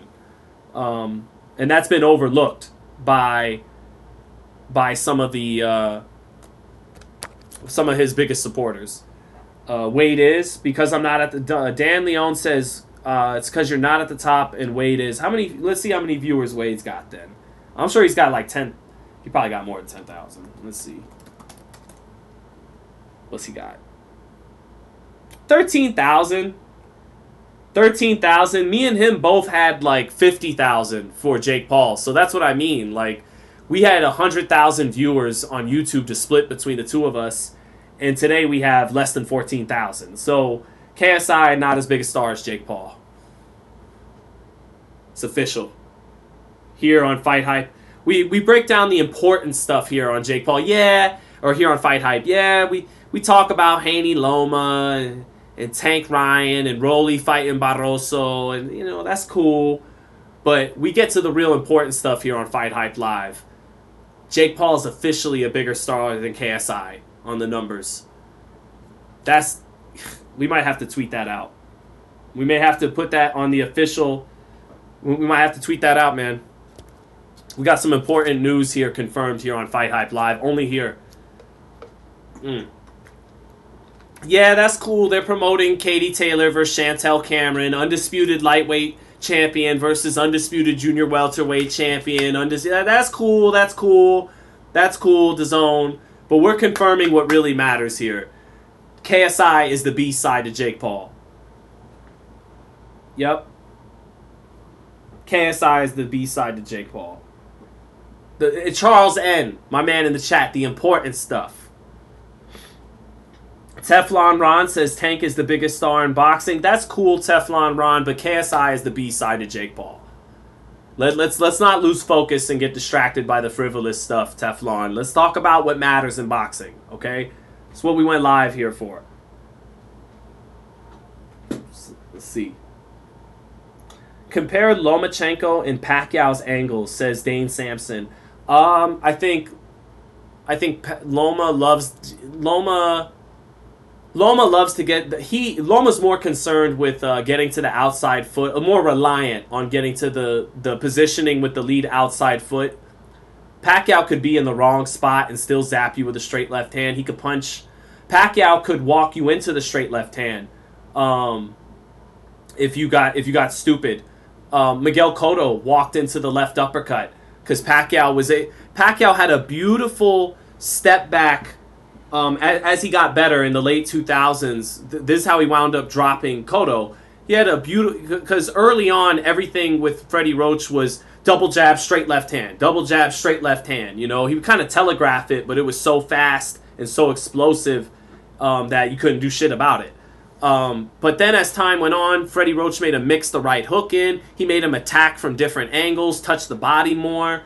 But then once he like peaked against Hatton and Cotto, because I think he did walk Hatton into some shot. I mean, it's Hatton, but he did walk both of them into shots, which is something he was an attacker. He'd get off first with his speed. And so anyways, my point is, he could walk you into the left hand. And like we were talking about with Lomachenko earlier, everything for him is going to come off the front foot or off the angle to the side, to the right, or to the, usually to the right. He doesn't, like Mark Lugana said earlier in the chat, he doesn't punch off to his left as often as he does to his right. Pacquiao will. Pacquiao will punch off to his right, to his left. He'll make you go straight back into a straight line and attack in a straight line. He'll walk you into the shot. He was more dynamic and more versatile with his angles than Lomachenko is. Lomachenko, a little bit more reliant on just getting to the outside of that lead foot and punching to his right, more so. So Mark Luganis, once he brought that up, my mind's eye kind of went to all my Lomachenko footage in my head, and I'm like, he's right. Because I always mentioned he's a little reliant on getting to that outside lead foot, and that hurt him against Tio, and getting to that outside of that lead foot means he's always getting off to the right. So, yeah, Pacquiao was just better than Lomachenko. There's levels. He's an all-time great, and Lomachenko is a great in this era, but yeah. So, Matt's Adventures. Thank you for the super chat, my man. Matt's Adventures says, okay, I'm here to eat my words on Ryan beating Tank. But he didn't really get beat that bad, like people try to say. We have got to stop hating on fighters that actually give us the fights we want. Thank you, Matt's Adventures. And he was, for the super chat, yeah, he was in the fight, He was winning the fight for a round and a half, and he did everything we talked about on these lives before, Matt. You were on them, and we were saying, take what the defense gives you early on. Don't reach with the left hook. Don't reach for power shots. Tank is gifting guys early rounds in a lot of these fights. Giving them. I don't want them. I don't care about them. You could have them. I'm thinking, I'm setting up for the ultimate checkmate, for the knockout at some point in the deeper in the fight. Here's the first round. You may have it. I don't care. I'm gonna throw 18 punches. And so Ryan what he did in the first round was perfect. Just take what the defense is there, go take a chance or two to make sure the round goes your way, and so he feels your presence, right? So then round 2, he's doing it again, and the kid lands a right hand, and it gets Tank's attention, and so he goes nuts. He goes stupid. He goes nuts. Shows all of his inexperience in championship fights, because he had never been in a championship. I mean, Luke Campbell was for an interim title, but technically never in a full world title bout. And so he goes nuts, and then he walks into a straight left hand, and then after that straight left hand, some of his gusto is taken out of him. Some of the wind is in his sails. He's not the same in there that he is before that knockdown. And so the fight just, Tank is 2 steps ahead of him, showing all the seasoning that he received that Ryan did not, and all the dividends it's paying off. And so Ryan was just in over his head. He should have listened to Oscar De La Hoya, who didn't want this fight for him this early. He needed to fight the Hesta tune-up. While he was busy struggling in his personal life, the development fights got away from him, like Jojo Diaz and Jorge Linares, who are both Golden Boy fighters. Instead, they go to Devin Haney. He gets that seasoning. Now he's the lightweight champion. Ryan rushed the process. He went from here to here, and it cost him. It cost him by knockout. He also made a shitload of money. Happy to hear that. I've been happy to hear he made a fuck ton of money. Good. But he wasn't ready for that level of fight. He needed to fight Hesta, Diaz, Linares, and then face, someone else too, because Tank Davis is in his prime now at 28 years old, and he is not at 24. He is far from a finished product. And so for Ryan now, you got to wonder if it could be over before it really gets started, because the world, all the fighters in boxing have seen you broken now before everybody. And a lot of times it's easier to break a guy once he's been broken before. That may not be the case with Ryan. He's only 24. It was against one of the very best fighters in the world, pound for pound. And he can still rebuild himself with a new trainer and a new camp and a new mindset and dedication, new level of commitment. But yeah, that's just how that went for Ryan. So thank you for the super chat, Matt.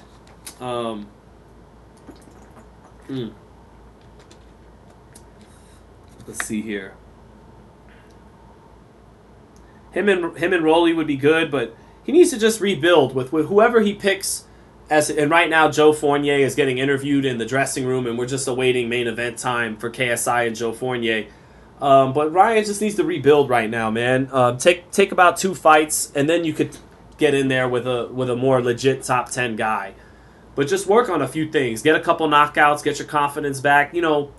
Back when guys could fight more often in the early 1990s and in the 80s, that's how they were allowed to come back. But when you only can fight twice a year, 3 times max, you can't get 2 or 3 or 4 tune-ups in to get confidence back. Like, George Foreman had, I want to say, almost 20 fights before when he started his comeback in the late 80s, before he eventually fought for the title in the 90s, so we shall see. Tyrone Nixon said no serious coach would want to collab with Ryan. Well, Tyrone, I think they'll collab with him for sure. I mean, come on, man. The kid brings a fat check. We're all human. But and that's what these guys are sweating in the gym for, is to make some money.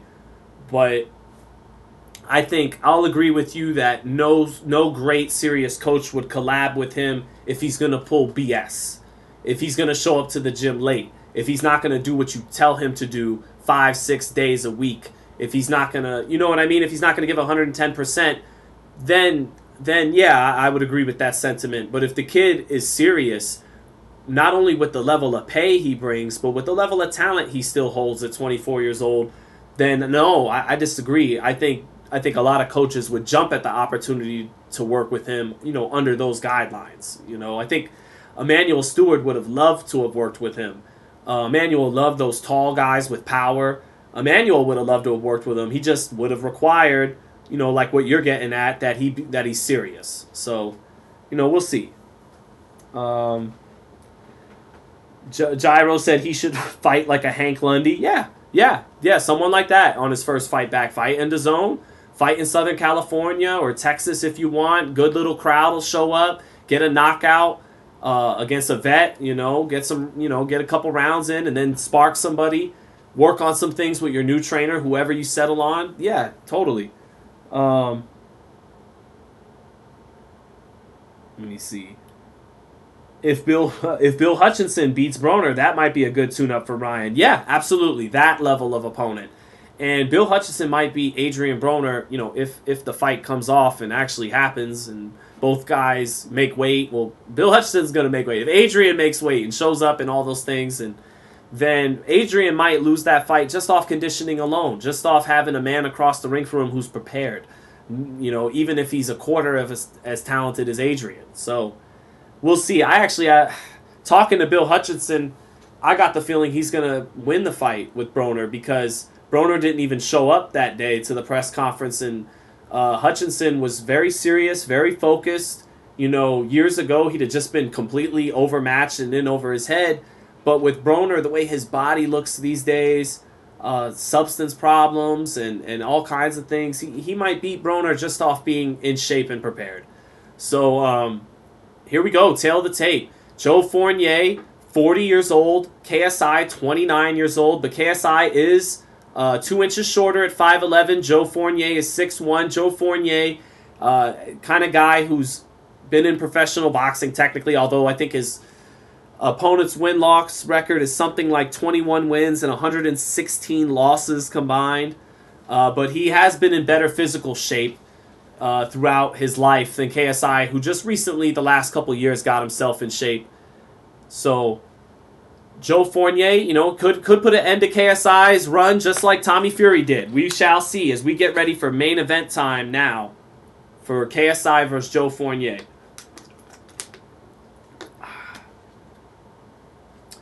Yeah, Bozy Ennis training Andy Cruz. What's up, Pat G? Great to see you, man. Yeah, Bozy Ennis with Andy Cruz could be special, but he's going to have to shake a lot of his habits from the amateurs.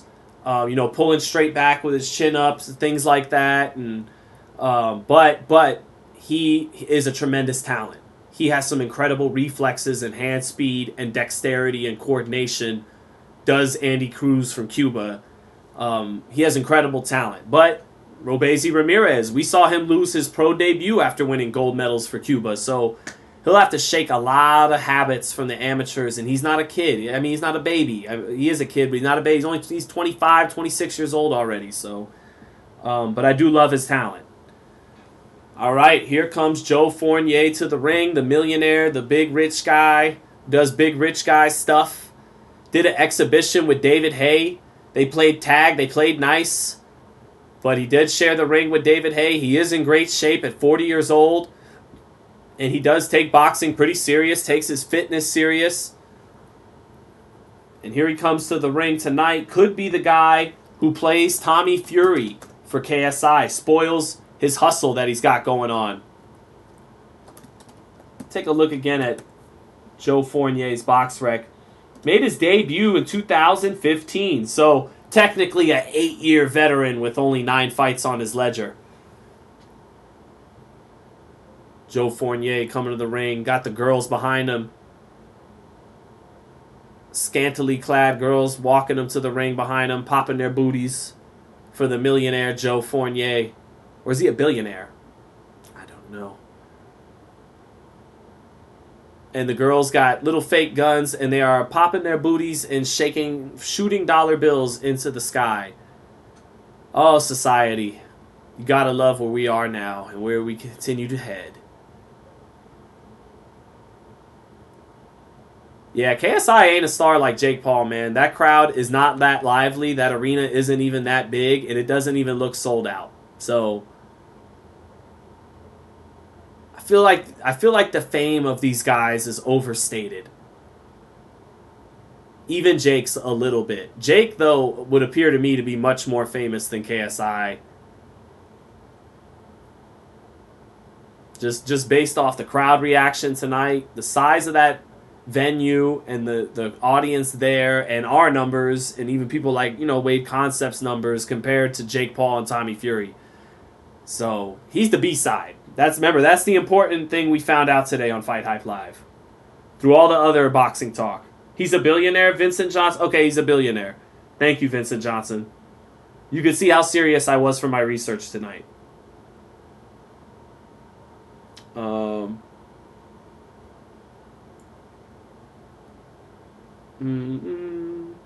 KSI needs a good dance partner, then the numbers will go up nicely. Yeah, him and Jake Paul, they'll do a good number, but I'm saying because of Jake. Because I think they're the draw more than he is. The Paul brothers. And why are they a draw? I don't know. But globally, Jake is more known, says Rest and Chill.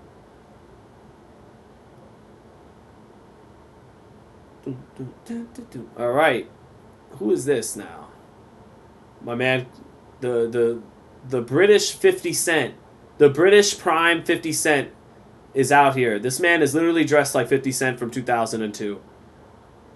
As he has a bulletproof vest on, black jeans, black gloves, and a black beanie.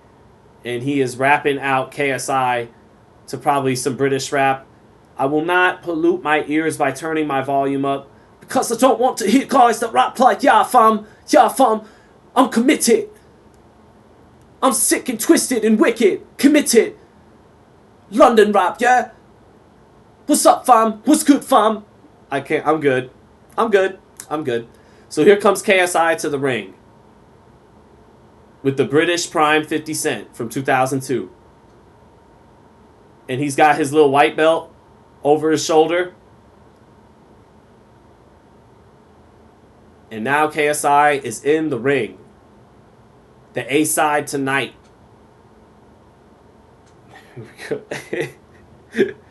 Tall boy slim. Okay, good. Pat G said that's that Mayweather effect. What's the Mayweather effect, Pat G? In what way? In what way? Thunderlip said, your commentary's unmatched. I'm curious on your philosophy overall. It's weird. I'm definitely on my own frequency with some shit. That's for sure. Jake Paul fought only one legit boxer and lost, so now he needs to keep on trying, says Patchy. Oh, right.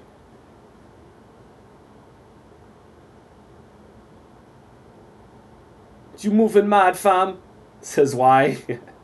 When is KSI fighting? It is time. KSI is set to fight right now. Tell your aunts, sisters, and cousins and send a telegram. Here we go. Scarlet Faye singing the anthems.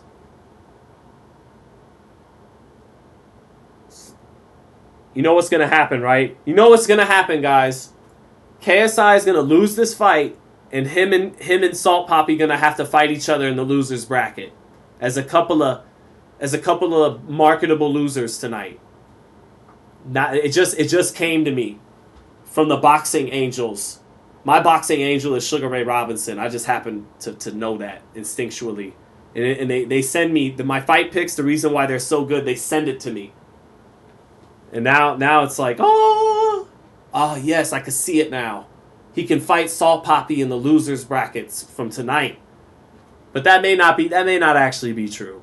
You know, the influencer boxing gods or boxing angels, them I do not communicate with. They may have it ordained for Jake Paul and KSI to have to fight in a big fight, so he can't slip up tonight against 40-year-old Joe Fournier. We'll just have to see. So, here we go.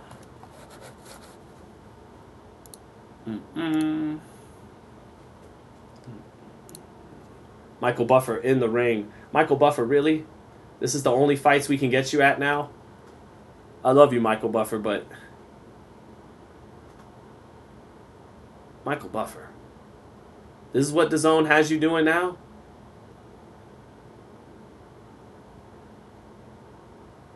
Yeah,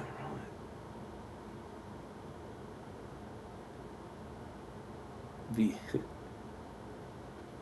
V12 Media. We have a big KSI fan in the chat. V12 Media. Everyone give a shout out to V12 Media. We got our first big KSI fan here. We need more to get in the chat.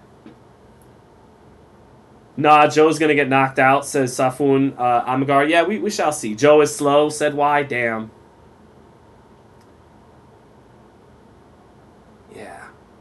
Yeah. Alex Reed, are you a legit human? Indeed, I am. I am. Here we go. Just waiting for round 1 to start, and we can start calling the action. KSI, 29 years old now. Damn, KSI's almost 30. We're all getting older. Joe Fournier, bouncing up and down in his corner a little bit. KSI with the yellow tassels, black trunks. KSI written on the front of his trunks, bobbing up and down in the corner. Joe Fournier, same color pattern for both guys tonight, black and gold.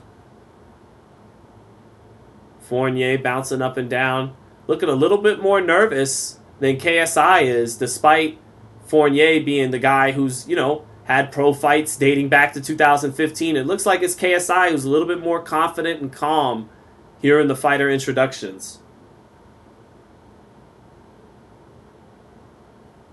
V12 Media, you're wrong. I'm not biased. I just don't care at all.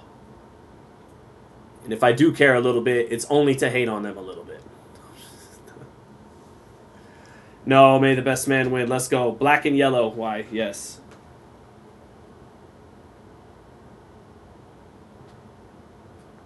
KSI bouncing up and down. KSI looking ready to go. Again, KSI to me looking a little bit more confident and calm in there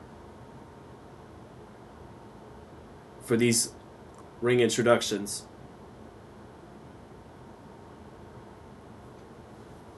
KSI looking good, looking warmed up in the corner. Sticks his tongue out, gives the crazy eyes, and he looks ready to fight and very confident. We'll see if Joe Fournier can take some of that confidence, take some of the wind out of his sails. But here we go in the fighters' face-off. And, you know, studying body language and all that. KSI looking like the more confident young man in there. And actually, his body looks in better shape than Joe Fournier here at center ring. I know Fournier usually is the guy chiseled up. And KSI only started to get, you know, kind of hubbed up and in shape the last couple years. But KSI definitely looks like the younger, more vital, confident man in center ring, and round 1 about to start right now. Here we go. I have no real prediction. I was just kidding about the boxing angels coming to me. So here we go. Round 1, and here we go. We're off. KSI more awkward, bouncing up and down with his hands low at his waist, starting with the jab to the body. Joe Fournier, his hands picked up a little bit higher, and a little bit. Oh, straight right hand lands for KSI. Right on the chin of Joe Fournier. He looked very athletic doing that, did KSI. Showing his athleticism off. Punching from his hips, you know, with his hands down at his hips, and he jumped in with a straight right hand, doing his best Roy Jones impersonation there. KSI with the hands at the waist, bouncing up and down very confidently, and Joe Fournier does not look confident in there. And he goes to the canvas off what's called a push. But KSI being very physical with him, and Joe Fournier already looking uncomfortable and complaining to the referee about KSI's tactics. All right, they resume the action now after that tussle. Fournier looking like the older man. KSI looking rangy. Shoots a right hand to the body, keeping his both hands very low, trying to chop down with a right hand as Joe Fournier tries to close the gap and train. And Joe Fournier doing more complaining to the referee in round 1 about punches to the back of the head than he is anything else. Referee taking a long time telling Joe that he'll take a look at the action, but he's going to have to fight. Halfway through the first round, KSI with a nice right hand already in this fight. Now a nice jab lands for KSI. That up jab from the hip. KSI moving backwards. Chin very exposed. Hands down. Awkward movement there by KSI. He tries to charge in with a couple of shimmies. Couple of fakes and feints. Awkward, exaggerated motions there by KSI. Almost gets countered there by Joe Fournier with a left hand. KSI doing too much wasted movement, trying to hit the angle and create angles for some of those punches. Straight right hand falls a little short that time for KSI, and he's wasting a lot of energy with some of this excessive movements. Minute left in the round. Nice jab there by KSI, shooting the up jab from his hip. 50 seconds left. Fournier trying to settle down and work himself into a rhythm as he's having a hard time with the crazy rhythm of KSI. Now KSI settling down, falls short with a winging right hand. KSI not bouncing up and down now. Shoots a jab to the body. Fournier lands a jab. Fournier maybe could find some success now with KSI settling down after all that crazy movement to start the round. Fournier trying to settle into this fight and not get knocked out early by this kid who came in, you know, with a lot of gusto and a lot of energy. Now Joe Fournier trying to work a quick combination, but KSI clinches him up in the center of the ring. 10 seconds left. This is going to be a KSI round, but he did settle down the stretch of the round after that burst of energy to start the fight. All right, and that's it for round one. 10-9 KSI. Again, he came out bursting, awkward, both hands at his waist, and he threw a beautiful straight right hand, showed some good athleticism that knocked Joe Fournier's chin right across. Fournier took that shot, didn't look comfortable in there, but then in the last minute or so, KSI expending a lot of energy with these excessive movements, began to settle down, and Fournier was able to work himself into the round a little bit better there. But it's 10-9 KSI, 1-zip. So, here we go.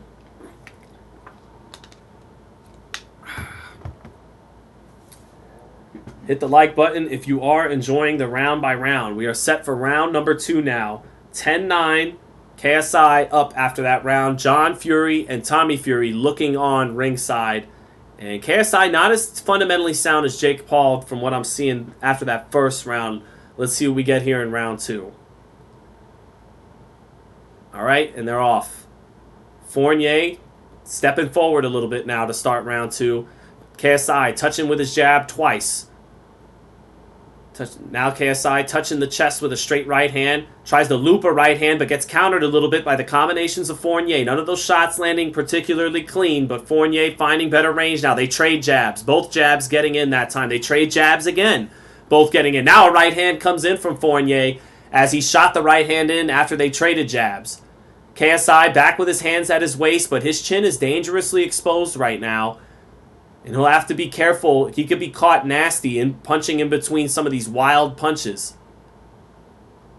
KSI bouncing up and down again with his hands at his waist. Backing away a little bit. Now he holds his ground. Feints. Fournier trying to be a little bit more fundamentally sound with his tactics. But still very weary of the athleticism of KSI. KSI short and wild with a right hand. Fournier trying to close the distance a little bit. Little weary, though, again, of that athleticism. Chopping right hand lands on Joe Fournier. He's hurt. That chopping right hand, he's down. Down goes Joe Fournier. He's badly hurt, too. I don't know if he's getting up. It's 4, 5, 6, 7, 8, 9, and I think that's it. And that's it. It was a chopping right hand. Joe Fournier started thinking of closing the gap, was never really comfortable in there, lost the first round, and KSI chopping right hand, not a straight right hand and not a looping right hand over the top, but what you call a chopping right hand where you almost punch down with it a little bit. And that caught Joe Fournier as he was trying to figure out distance against a kid much more athletic than he was. KSI, an athletic, explosive kid with that right hand, but not fundamentally sound at all. And that could catch up to him against a guy like Jake Paul. But beautiful chopping right hand. Nice knockout for KSI.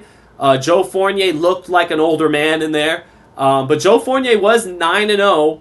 His opponent's win-loss was something like 21 wins, 116 losses. So pretty terrible. But nice chopping right hand, and KSI gets the knockout over Joe Fournier in the second round.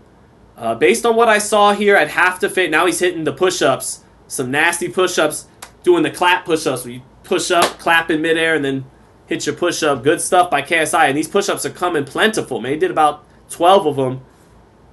Good stuff for KSI, who came in with a scary level of confidence. There it was. He touched with the jab and then chopped with the right hand, came over the top with it, and that hurt Joe Fournier badly. And then here we go in a clinch, and he actually got hit with an elbow, did Joe Fournier. Got hit with a right hand and an elbow. KSI throwing a short right hand in the clinch after he was already hurt by that chopping right hand.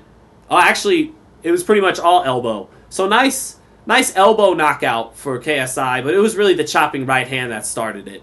And Fournier was a little, weary in there, nervous, and and couldn't find the range against this younger athletic kid. He was already hurt by the chopping right hand punch, but then the right forearm, right elbow knocked him out. So yeah, it's a right elbow that knocked out Joe Fournier at the end of the day. Hope you guys enjoyed that. I gotta run to the Cosmopolitan to cover Rolly Romero's fight with Ismael Barroso tonight. If there's anything else you guys want to talk about before I get out of here, based on what I saw tonight, I would have to favor Jake Paul. He's just more fundamentally sound. He keeps his chin tucked a lot better. KSI is more athletic and explosive, and he's faster than Jake Paul, but he doesn't throw his punches as correctly. But he is a little more, he's more dynamic and rangy. But I just think Jake Paul is more fundamentally sound than him. And Jake Paul will have to take his time. But inevitably, this guy KSI makes a lot of mistakes. I mean, so does Jake. But this guy really makes a lot of mistakes and relies on his athleticism. I think, Jake has to be careful. But if he takes his time with this guy, he can make him pay for all those mistakes and win the fight. So I would favor Jake Paul over KSI based on what I saw today. But to KSI's credit, man, he flashed some athleticism, bouncing up and down on his toes with his hands at his waist. And Joe Fournier just couldn't get the radar on him at all, on his ranginess and how dynamic he was with his athleticism. Chopping right hand and then elbow, and he gets the knockout. So good stuff, KSI. Appreciate it, V12. Thank you for saying great commentary. Hope you guys enjoyed the commentary. If there's anything you guys want to talk about before I get up out of here, man, and prepare for tonight's fights at the Cosmo. Let's see. FightHype versus Charlie Z if they gave us money.